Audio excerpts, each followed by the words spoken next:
सुंदर समय के लिए परमेश्वर ने हमको ये समय प्रदान किया कि हम आराधना के बाद आज इस रीति से इकट्ठे हो सके, आज की सुबह प्रभु की आराधना और स्तुति कर सके और प्रभु के वचन से हम कुछ बातों को सीख सके। आज के मनन के लिए हम लोग निकालेंगे दूसरा तिमोथी उसका पहला अध्याय, सेकंड तिमोथी चैप्टर 1, दूसरा तिमोथी उसका पहला अध्याय और उसकी 12वीं आयत को हम पढ़ेंगे। Second Timothy chapter 1 verse 12।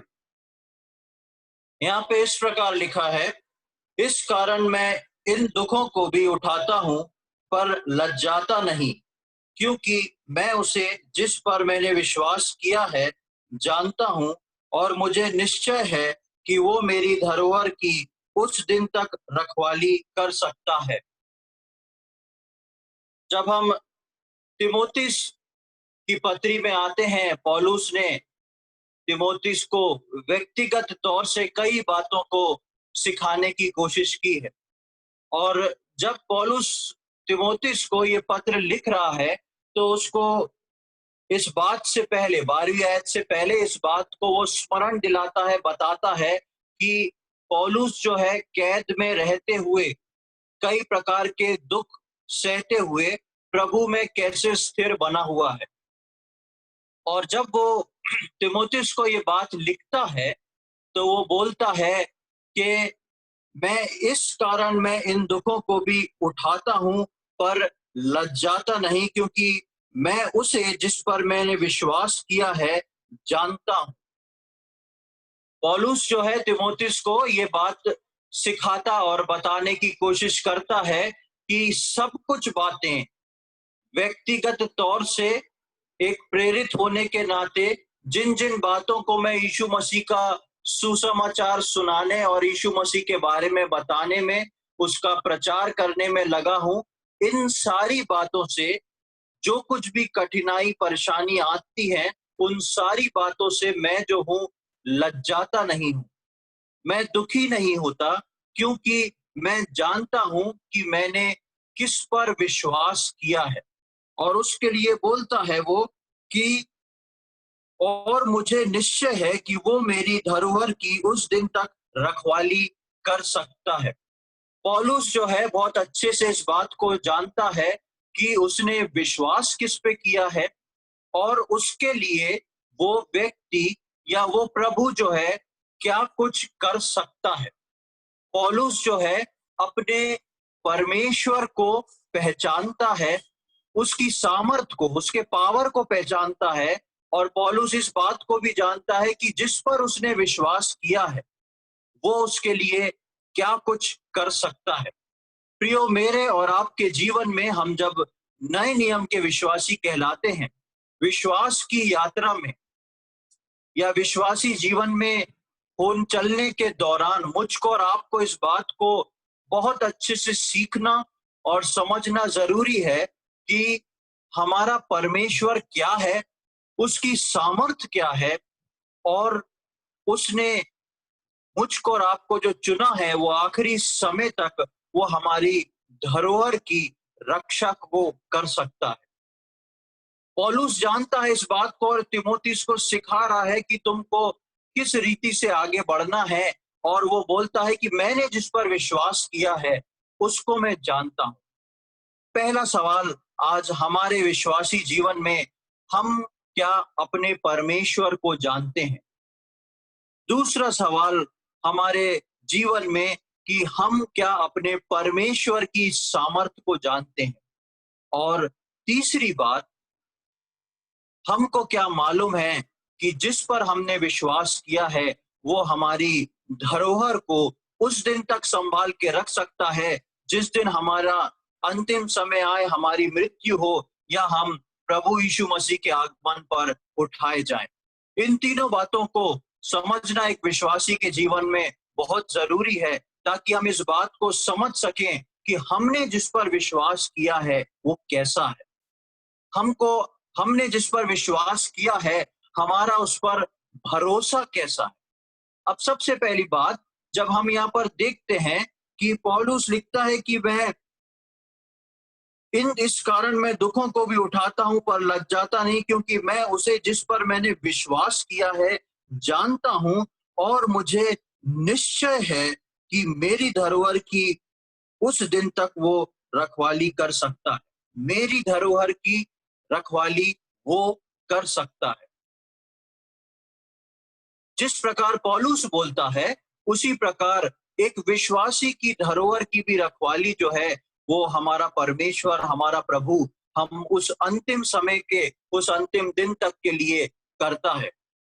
और ये धरोहर क्या है, इस बात को हम सबसे पहले देखेंगे, तब हमको ये बात और स्पष्ट रूप से सामने आएगी। मेरे साथ निकालें दूसरा कुरिन्थियों, उसका 4था अध्याय और उसकी 7वीं आयत। 2 Corinthians chapter 2 chapter 4 and verse 7। दूसरा कुरिन्थियों 4था अध्याय और उसकी 7वीं आयत। यहाँ पर इस प्रकार लिखा है, परंतु हमारे पास वो धन मिट्टी के बर्तनों में रखा है कि ये असीम सामर्थ हमारी ओर से नहीं वरन परमेश्वर की ओर से ठहरे। हम सब जानते हैं कि परमेश्वर ने मिट्टी को लेके आदम की रचना की, और परमेश्वर के वचन के अनुसार हम जो मिट्टी हैं वो एक दिन मिट्टी में मिला दिए जाते हैं। पर पौलुस जो है यहाँ पर इस बात को बोलता है, परंतु हमारे पास वो धन मिट्टी के बर्तन में रखा हुआ है। मेरे और आपके पास एक बहुमूल्य धन है, और वो धन जो है परमेश्वर के द्वारा दिया हुआ धन है, और वो परमेश्वर का धन, परमेश्वर के द्वारा दिया हुआ धन है और परमेश्वर का धन है। और उस धन को स्मरण करते हुए पौलुस लिखता है कि हमारे पास वो धन जो है वो मिट्टी के बर्तनों में रखा हुआ है। यानी कि हर वो विश्वासी, उसके अंदर वो धन जो है मिट्टी के बर्तन में रखा हुआ है, और वो ही जो है हमारी धरोहर है, जिसको हमको अंतिम दिन तक संभालना है, और जिसको हमारा प्रभु उस अंतिम समय तक उस धरोहर को संभाल के रख सकता है। ये धन जो है वो क्या है? ये धन जो है यीशु मसीह के द्वारा नया जीवन है, जो हमारी धरोहर है। यीशु मसीह के द्वारा नया जीवन है, जो हमारी धरोहर है, जो हम मिट्टी के पात्रों में हमारे अंदर वो धन संचित करके रखा हुआ है, और जिसके लिए पौलुस जो है तीमुथियुस को लिखता है कि वो मेरी धरोहर की आखिर तक रक्षा और रखवाली कर सकता है। मुझे इस बात का निश्चय है। जब हम इसके 8 से लेके 11वीं आयत तक पढ़ते हैं, चौथे अध्याय के, दूसरा कुरिन्थी 4था अध्याय 8 से 11, यहाँ पर इस प्रकार लिखा है, हम चारों ओर से क्लेश तो भोगते हैं पर संकट में नहीं पड़ते, निरुपाय तो होते हैं पर निराश नहीं होते, सताए तो जाते हैं पर त्यागे नहीं जाते, गिराए तो जाते हैं पर नष्ट नहीं होते। हम यीशु की मृत्यु को अपनी देह में हर समय लिए फिरते हैं कि यीशु का जीवन भी हमारी देह में प्रकट हो, क्योंकि हम जीते जी सर्वदा यीशु के कारण मृत्यु के हाथ में सौंपे जाते हैं, कि यीशु का जीवन भी हमारे मनहरहार शरीर में प्रकट हो। यहाँ पर हम देखते हैं कि वो बता रहा है कि हमारी देह के अंदर यीशु मसीह का जीवन संजो के रखा हुआ है, और इसलिए उस हमारे जीवन से ये जीवन, ये जो धरोहर है, ये जो परमेश्वर की धरोहर है और हमारी भी धरोहर है, और परमेश्वर के द्वारा दी हुई धरोहर है, इसको हम अपने इस मिट्टी के पात्र से दूसरों को व्यक्त करते हैं।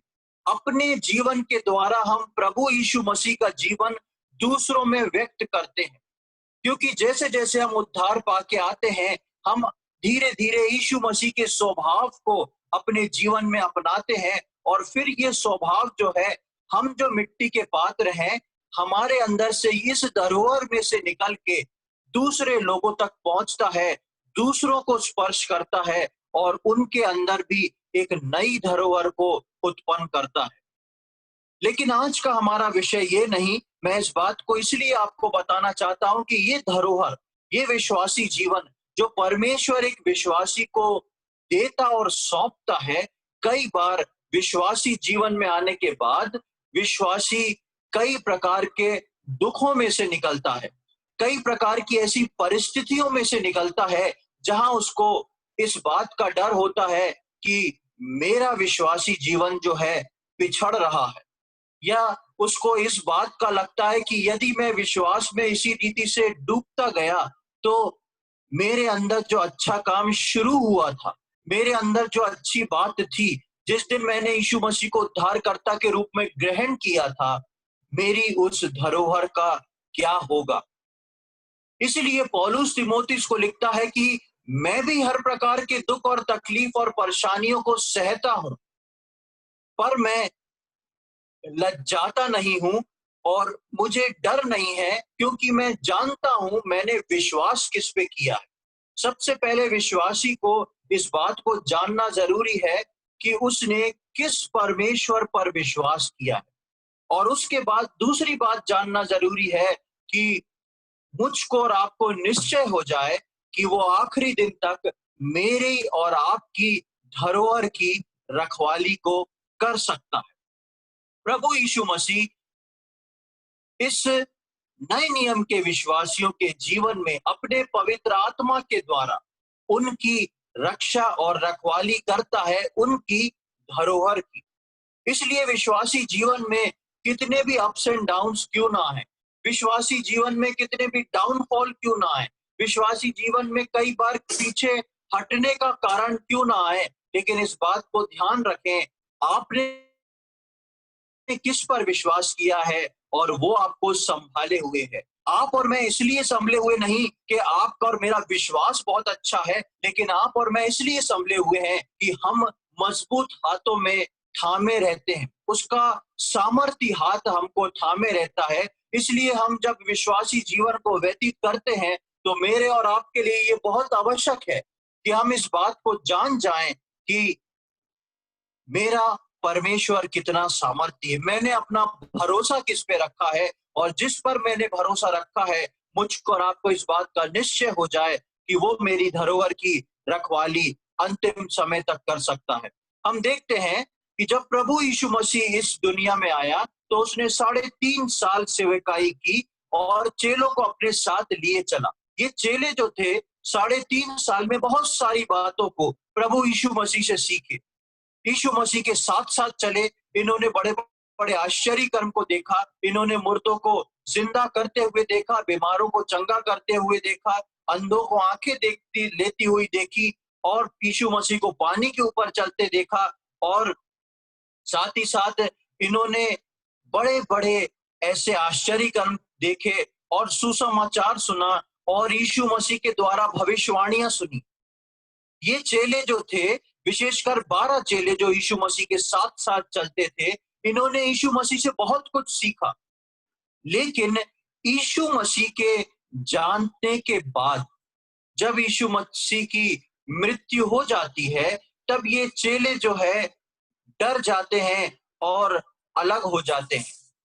यीशु मसीह ने जाने से पहले इन चेलों को कई बातों को सिखाया था। यीशु मसीह ने बोला था कि मेरी मृत्यु होना निश्चित है और इस मृत्यु के तीसरे दिन मैं जी उठूंगा।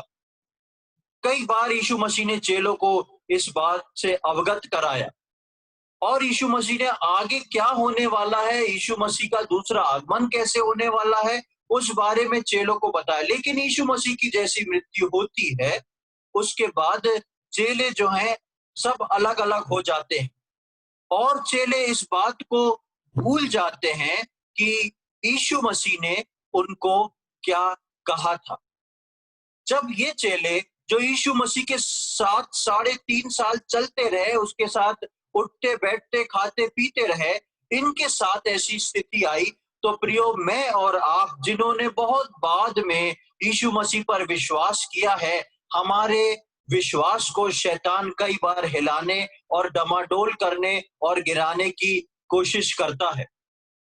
और इस विश्वास पर मैं और आप तभी बने रह सकते हैं जब हमको इस बात का विश्वास हो कि हमने अपना विश्वास, अपना भरोसा किस पे किया है, और वो अपने सामर्थी हाथों से मेरे और आपकी धरोहर को संभाले हुए है।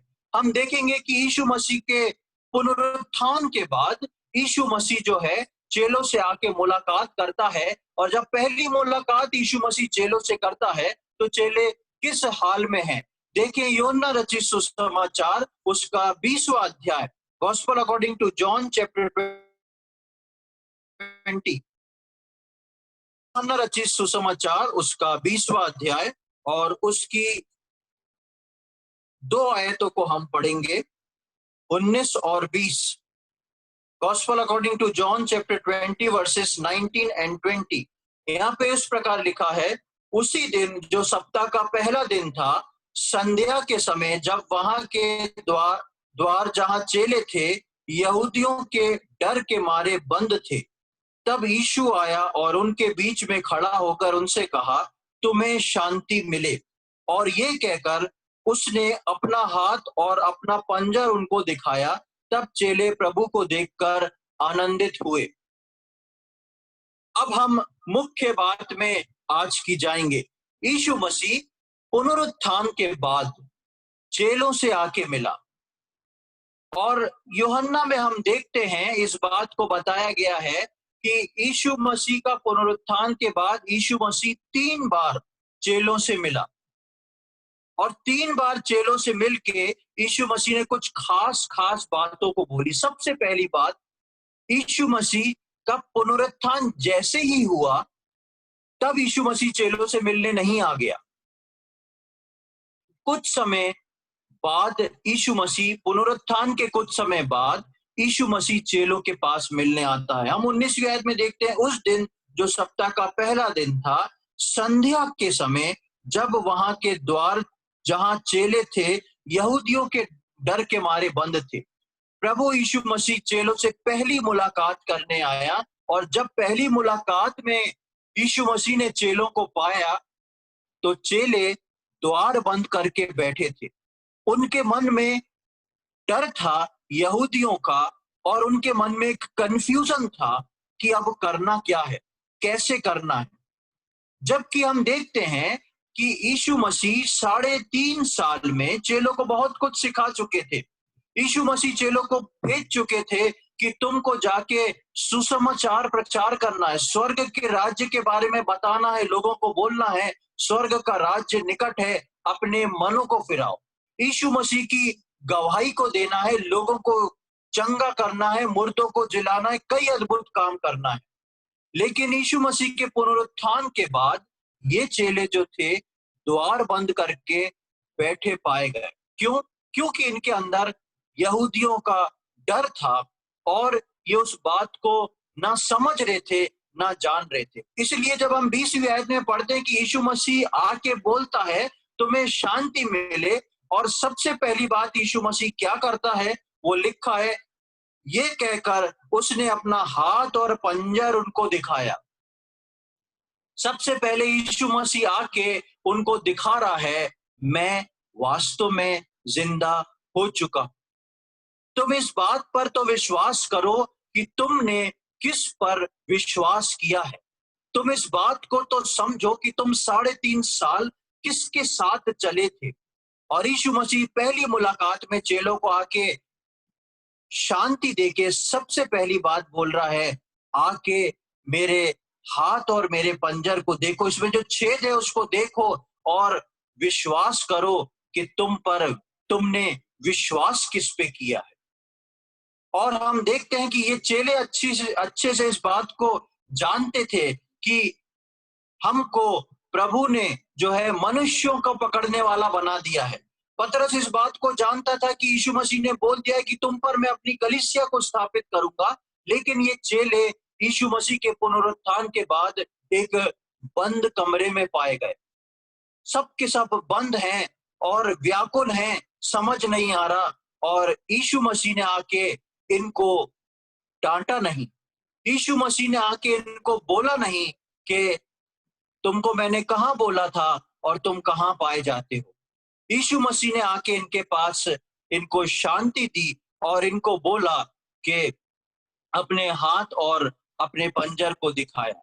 यीशु मसीह 3 बार चेलों के पास मुलाकात करने को आए और ये मुलाकात यीशु मसीह की 3 बार चेलों के साथ बहुत ही खास थी और इससे हम नए नियम के विश्वासियों को बहुत खास बात सीखने को मिलती है।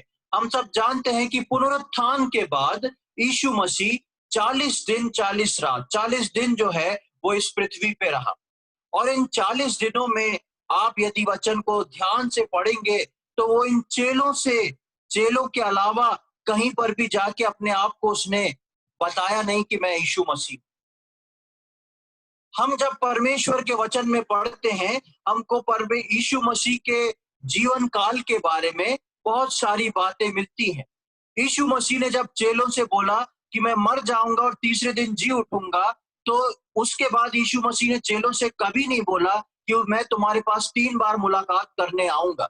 यीशु मसीह ने कभी भी पर अपने चेलों को ये बात नहीं बताई कि मैं 40 दिन इस पृथ्वी पे मरने के जी उठने के बाद फिर से रहूंगा। यीशु मसीह 40 दिन पुनरुत्थान के बाद क्यों रहा? बहुत ही खास और इंपॉर्टेंट सवाल हम विश्वासियों को सीखने के लिए है। यीशु मसीह पुनरुत्थान के बाद 40 दिन इस दुनिया में क्यों रहा? उत्तर है, यीशु मसीह पुनरुत्थान के बाद 40 दिन अपने चेलों की धरोहर की रक्षा करने के लिए रुका, अपने चेलों को पुनर्जीवित करने के लिए रुका, अपने चेलों को जो उसने काम सौंपा था उनको वापस उस ट्रैक पे लाने के लिए रुका। यीशु मसीह पुनरुत्थान पाने के बाद यूं ही उसका स्वर्गरोहण नहीं हो गया, जो उसके टाइम टेबल में नहीं था उसने उसको अपने टाइम टेबल में बनाया, अपने चेलों को तैयार किया। 40 दिन में उसने उनसे 3 मुलाकातें करी और उनको इसी योग्य बनाया कि वापस वो जाके प्रचार कर सके। हम देखेंगे, यदि आप प्रेरितों के कार्य उसका पहला अध्याय को देखें, प्रेरितों के कार्य उसका पहला अध्याय और उसकी दूसरी और तीसरी आयत, book of acts chapter 1 versus 2 and 3, यहाँ पे इस प्रकार लिखा है, उस दिन तक जब तक वो उन प्रेरितों को जिन्हें उसने चुना था पवित्र आत्मा के द्वारा आज्ञा देकर ऊपर उठाया ना गया, उसने दुख उठाने के बाद बहुत से पक्के प्रमाणों से अपने आप को उन्हें जीवित दिखाया और 40 दिन तक वो उन्हें दिखाई देता रहा और परमेश्वर के राज्य की बातें करता रहा। यानी कि यीशु मसीह जो था 40 दिन तक इन चेलों के साथ बना रहा और इन चेलों के साथ 3 मुलाकातों में परमेश्वर के राज्य की बातें बताता रहा। पहले भी बताता था, पुनरुत्थान होने के बाद भी बता रहा है और यीशु मसीह यहाँ वो काम कर रहा है जो यीशु मसीह के टाइम टेबल में नहीं है। यीशु मसीह ने पुनरुत्थान तक के बारे में बताया है, लेकिन यीशु मसीह 40 दिन रुक रहा है और इस 40 दिन में यीशु मसीह चेलों से मुलाकात करके चेलों को बढ़ावा दे रहा है, चेलों को कुछ सिखा रहा है। और यहाँ पर प्रेरितों के काम में हम देखते हैं कि यीशु मसीह 40 दिन में चेलों को बहुत सारी बातें सिखाता और बताता है। अब हम देखेंगे यूहन्ना रचित सुसमाचार उसका 20वां अध्याय, वापस उसी जगह पर हम आएंगे। Gospel according to John chapter 20,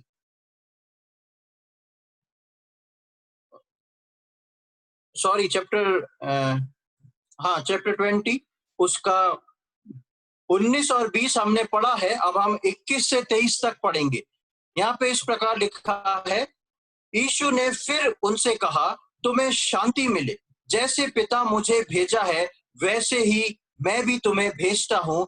ये कहकर उसने उन पर फूंका और उनसे कहा, पवित्र आत्मा लो। जिनके पाप तुम क्षमा करो वे उनके लिए क्षमा किए गए हैं, जिनके तुम रखो वे रखे गए। ये यीशु मसीह से चेलों की पहली मुलाकात है।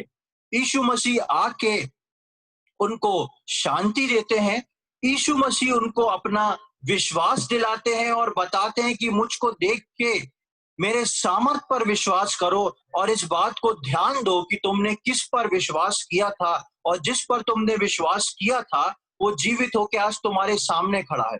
और उसके बाद यीशु मसीह जो है उन चेलों को जो है एक सामर्थ देते, एक पावर देते हैं और बोलते हैं कि तुम जिसके पाप क्षमा करोगे उसके पाप क्षमा होंगे और जिसके पाप तुम रखोगे उसके पाप छोड़ दिए जाएंगे, रख लिए जाएंगे। और यीशु मसीह बोलता है कि जैसे पिता ने मुझे भेजा है वैसे मैं तुमको भेजता हूं।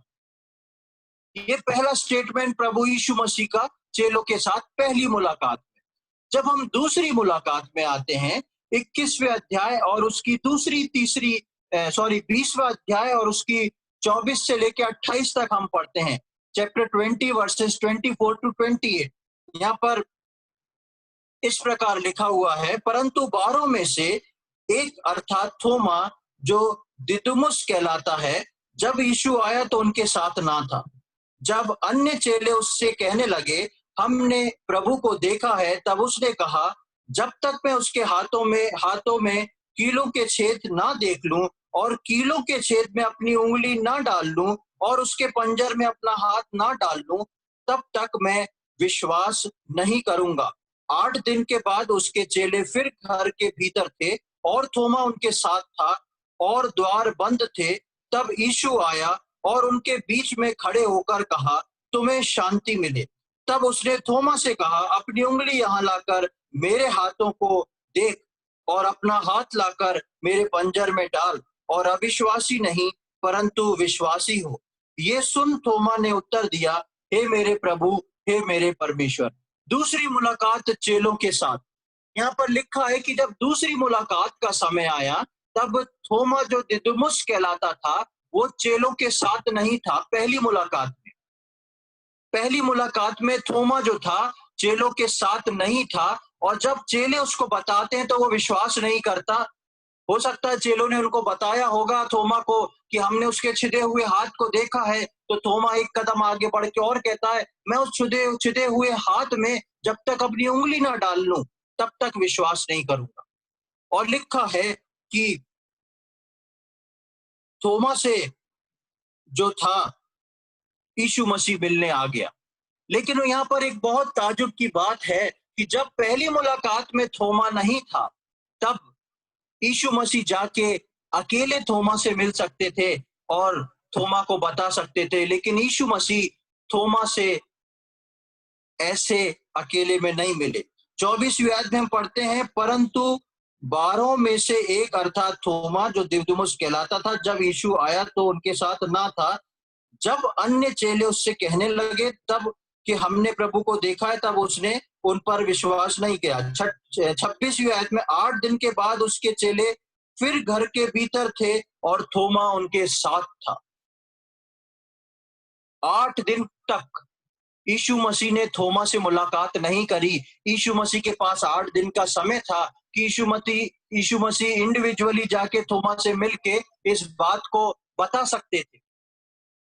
लेकिन जब थोमा चेलों के साथ था, तब यीशु मसीह आया और उसने उसको फिर से बोला और बताया कि तुम मेरे छिदे हुए हाथ को देखो। और हम दूसरी मुलाकात में देखते हैं कि थोमा और चेलों से यीशु मसीह मिला, उनको शांति दी और उनके अविश्वास को दूर किया।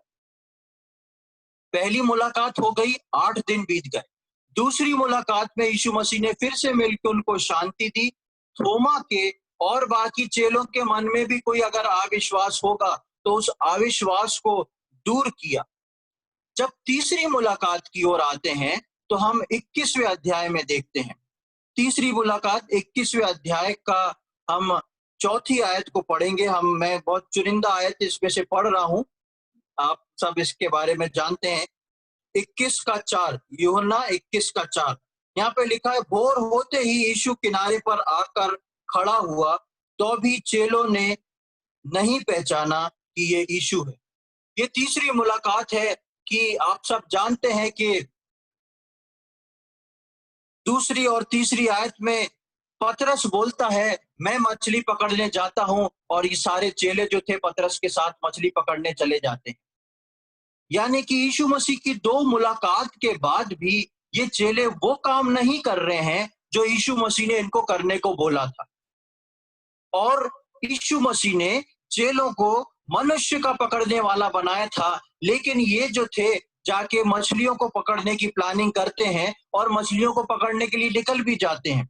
और चौथी आयत में जब हम आते हैं तो देखते हैं कि भोर होते ही यीशु किनारे पर आ खड़ा हुआ, तो भी चेले उसको नहीं पहचाने। 9वीं आयत, 9th वर्ष, वहां लिखा है, जब वे किनारे पर उतरे तो उन्होंने कोयले की आग और उस पर मछली रखी हुई और रोटी देखी। 9वीं आयत में हम देखते हैं कि जब चेले किनारे पर उतरे, उन्होंने मछली और रोटी रखी हुई देखी। अभी कोई बातचीत यीशु मसीह की चेलों के साथ शुरू नहीं हुई है। जब हम 13वीं आयत में आते हैं, 13th वर्ष, यीशु आया और रोटी लेकर उन्हें दी और वैसे ही मछली भी।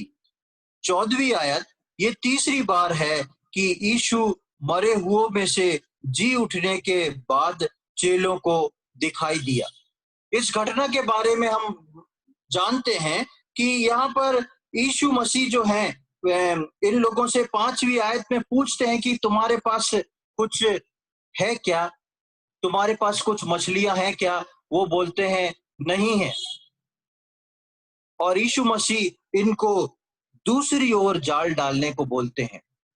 यीशु मसीह का चेलों के साथ ये इनकाउंटर, यीशु मसीह का चेलों के सामने खड़े रहना, इस बात को चेलों को रिवाइज कराता था कि तुम मछली इसलिए नहीं पकड़ पाए सारी रात क्योंकि अब तुम्हारा प्रोफेशन मैंने चेंज कर दिया है, तुम्हारा बिजनेस मैंने चेंज कर दिया है, तुम मछली के नहीं मनुष्य को पकड़ने वाले बन गए हो और इस बिजनेस के लिए मैंने तुम्हें जाने को बोला था, पर तुम जो हो वापस अपना पुराना बिजनेस कर रहे हो। लेकिन यीशु मसीह और चेलों के बीच में कोई वार्तालाप नहीं हो रही, ज्यादा कुछ बातचीत नहीं हो रही। और हम देखते हैं कि जब यीशु मसीह आता है तो सिर्फ पतरस से बात करना शुरू करता है, लेकिन चेले सारे हैं। जैसे दूसरी मुलाकात में यीशु मसीह जब आता है तो थोमा से बात करता है, लेकिन चेले बाकी सब हैं। इसी प्रकार तीसरी मुलाकात में चेले सब हैं, लेकिन यीशु मसीह जो है वो पतरस से बात करता है। हर मुलाकात में यीशु मसीह एक एक चेले की वीकनेस को दूर करके उसको अपने बारे में बता के अपने लिए और अपने काम सौंपे हुए काम के लिए तैयार करता है। जब हम 15th वर्ष में आते हैं, 21वें अध्याय की, भोजन करने के बाद यीशु ने शमौन पतरस से कहा, हे शमौन यूहन्ना के पुत्र, क्या तू इनसे बढ़कर मुझसे प्रेम रखता है? अब उस जगह का थोड़ा पिक्चराइजेशन करें। एक तरफ यीशु मसीह है, सामने पतरस है, दूसरी तरफ चेले, और चेलों के साथ में जहां पर यीशु मसीह ने उसको बोला था कि तुम्हारे पास जो मछलियां हैं उनमें से लाओ, तो लिखा है कि 153 बड़ी बड़ी मछलियां जो हैं ये लोग निकाल के ले आए थे। अब यीशु मसीह के सामने पतरस है, 153 मछलियों का ढेर है, छोटी मछली अलग है, दूसरी तरफ नाव जाल है, एक तरफ जो है चेले बैठे हैं। यीशु मसीह पतरस से पूछता है, हे पतरस, क्या तू इन सब से बढ़कर मुझसे प्रेम करता है? पतरस अपनी निगाह चारों ओर दौड़ाएगा। मछलियों का ढेर है, नाव है, जाल है, दूसरे चेले हैं और एक तरफ यीशु मसीह है। और यीशु मसीह पतरस के कॉन्सेप्ट को क्लियर करता है और पूछता है, हे पतरस, क्या तू इन सब से बढ़कर मुझसे प्रेम करता है? और हम देखते हैं कि 3 बार यीशु मसीह पतरस से पूछता है और 3 बार पतरस जो है अलग अलग जवाब को देता है प्रेम से संबंध में कि हाँ प्रभु, आप जानते हैं कि मैं आपसे प्रेम करता हूं। लेकिन 15वीं आयत में जब पतरस बोलता है तो यीशु मसीह बोलता है, मेरे मेमनों को चरा। 18वीं आयत में जब हम आते हैं, सॉरी 18वीं आयत नहीं, 17वीं आयत में,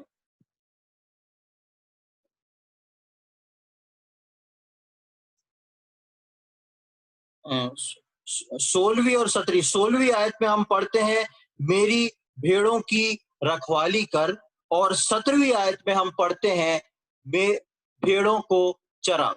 3 बात को हम देखते हैं, मेमनों को चरा, भेड़ों की रखवाली कर, भेड़ों को चरा। जब यीशु मसीह पतरस से पूछ लेते हैं क्या तू इन सब से बढ़कर मुझसे प्रेम करता है? और पतरस यस बोलता है। तब यीशु मसीह पतरस को बोलते हैं, मेमनों को चरा। मेमने यानी कि न्यू बॉर्न बेबीज। शुरू में पतरस को ऐसे मेमनों को पैदा करना है, मेमनों को तैयार करना है और तैयार करके उनको चराना है, जिनको प्रभु के राज्य की वो बात बता सके, स्वर्ग के राज्य के बारे में सिखा सके। 16वीं आयत में हम पढ़ते हैं, भेड़ों की रखवाली कर, यानी कि उन मेमनों को जो धीरे धीरे मैच्योर होके भेड़ बनेंगी, उनको तुमको सुरक्षित रखना है, उनकी रखवाली करना है। हर गलत बात से, हर ऐसी बात से जो उनको परमेश्वर के विरोध में ले जाके खड़ा करे। और तीसरी बात हम देखते हैं, भेड़ों को चरा, यानी कि प्रभु का वचन उन भेड़ों को पर्याप्त रीति से उनको चारा देना तुम्हारा काम है। पतरस और चेले जो थे गए थे मछली पकड़ने, लेकिन यीशु मसीह यहाँ पर फिर से उनको बोल रहा है कि तुमको मेमनों को चराना है, भेड़ों की रखवाली करना है और भेड़ों को चराना है।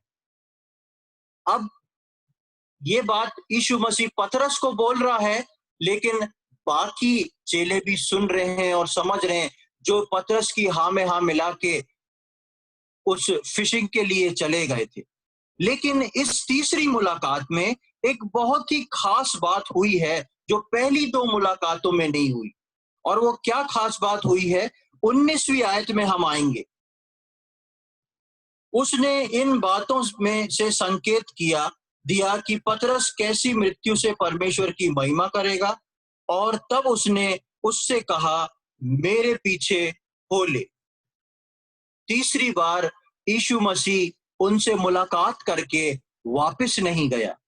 तीसरी बार यीशु मसीह उनसे मुलाकात करके चेलों से को छोड़ता नहीं है, चेलों को बोलता है, मेरे पीछे हो ले।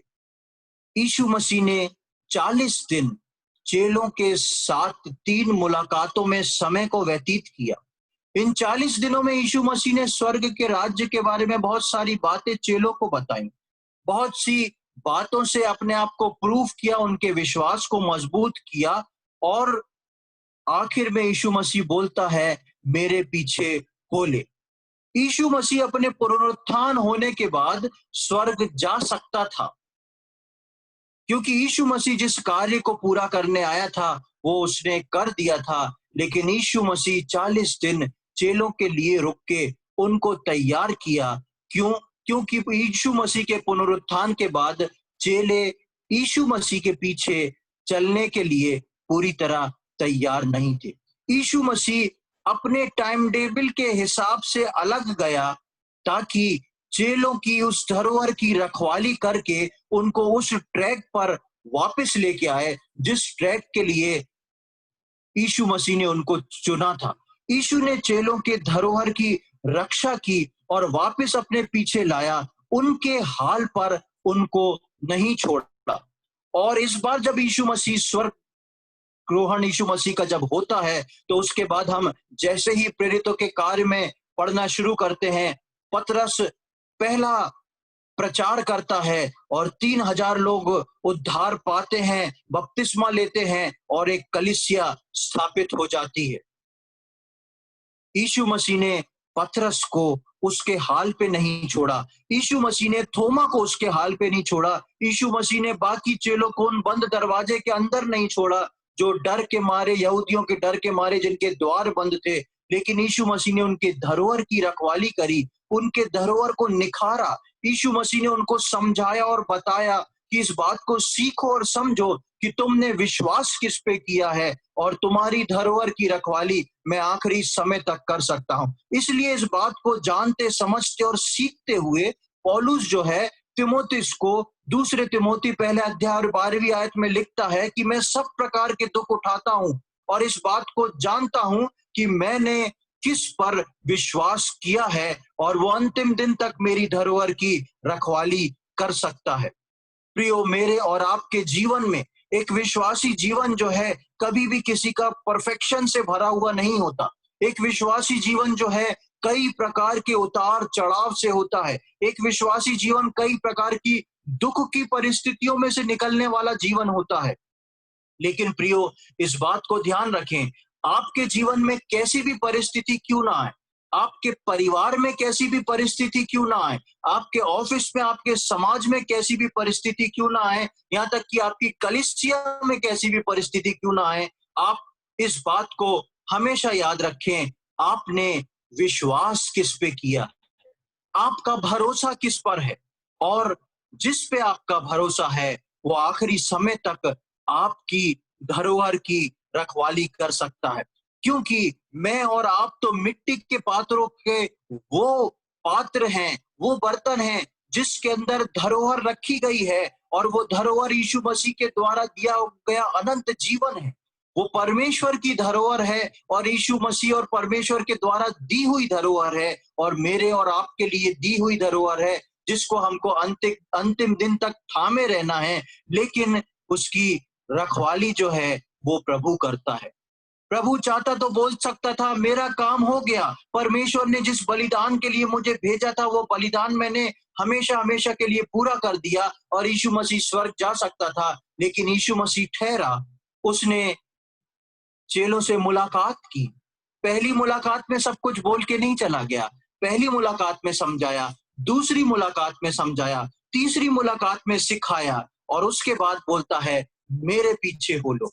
प्रियो, मेरे और आपके जीवन में हम कितनी भी बार गिरे, कितनी भी बार उठ के खड़े हों, हमेशा याद रखें, हमने किस पर विश्वास किया है। मैंने और आपने कोई साधारण देवी देवता पर विश्वास नहीं किया है, लेकिन मैंने और आपने ऐसे सामर्थी परमेश्वर पर विश्वास किया है, जिसके बारे में मुझको और आपको जानना अति आवश्यक है कि मेरा परमेश्वर कितना सामर्थी परमेश्वर है। और वो ही सामर्थी परमेश्वर मेरे और आपके उस धरोहर की रखवाली करता है। और जब तक हम पूरी तरह यीशु मसीह के पीछे ना हो लें, वो निरंतर हमसे मुलाकात करता रहेगा, निरंतर हमसे बात करता रहेगा, और मुझको और आपको अपने पीछे लिए चलेगा। परमेश्वर इन वचनों को समझने में हम में से प्रत्येक की सहायता करे, कि आगे आने वाले समय में हम इन बातों को सीखते और समझते हुए, अपने परमेश्वर को पहचानते हुए, उसकी सामर्थ को पहचानते हुए, और प्रभु यीशु मसीह के सुरक्षित हाथों में अपनी धरोहर को सौंपते हुए, निरंतर उसकी ओर ताकते हुए उसके पीछे चल सकें। परमेश्वर के नाम की महिमा हो।